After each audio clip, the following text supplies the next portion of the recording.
Do you want to know what bedtime routine looks like when you're incarcerated with a 7-year-old?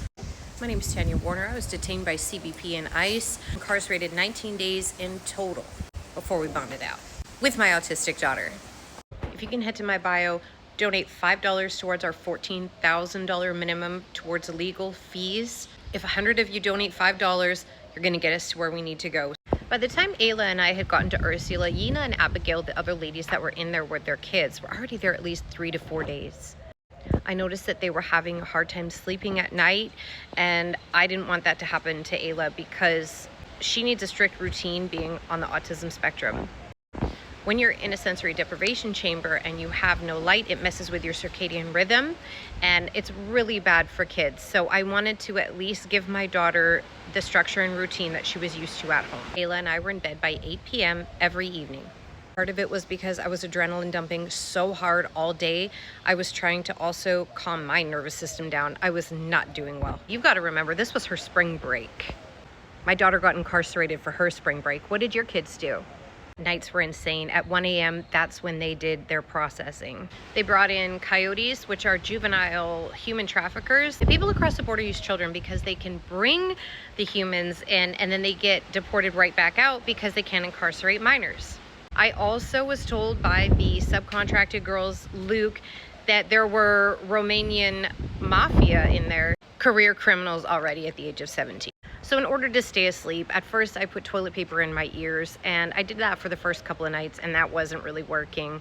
And so then I decided to make my own earplugs. They had medical gloves. I bit the fingertips off.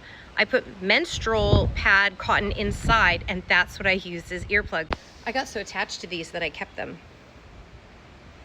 These are the actual ones. I brought them to Dilley and used them in Dilley, and I brought them home. And I made an eye mask to sleep out of one of my dirty socks.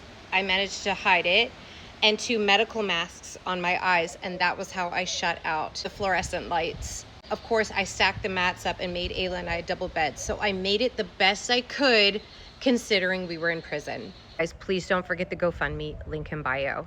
Doctor came in one of the nights, 2 a.m., woke me up to tell me that he thought that I might be at risk of having a heart attack, and he wanted to take me to the ER. Because I wasn't eating and I have a hiatal hernia, I was vomiting stomach acid into my mouth. What mom wouldn't? What normal mom wouldn't when you're torn from your home and your family, told that you're going to be ejected from the country that you're in, and you're incarcerated with your child? What mom wouldn't be vomiting stomach acid into their mouths? But, you know, I think it had everything to do with scaring me out. Another one of the nights, they woke Ayla up to do her fingerprints. We sit in this room all day. The CBP agents come in to harass us, and then they decide to wake Ayla up at 11 p.m. and do her fingerprints. I did my best to keep my head on straight in a very, very high stress situation. They are trained to break you down. If you want to see my earplugs up close, subscribe. Don't forget to head to my bio. Please donate $5 to the GoFundMe. We've got a minimum $500 goal today to get us to our minimum of $14,000 to cover our legal fees. Thank you so much for being here. Stay tuned for the next video.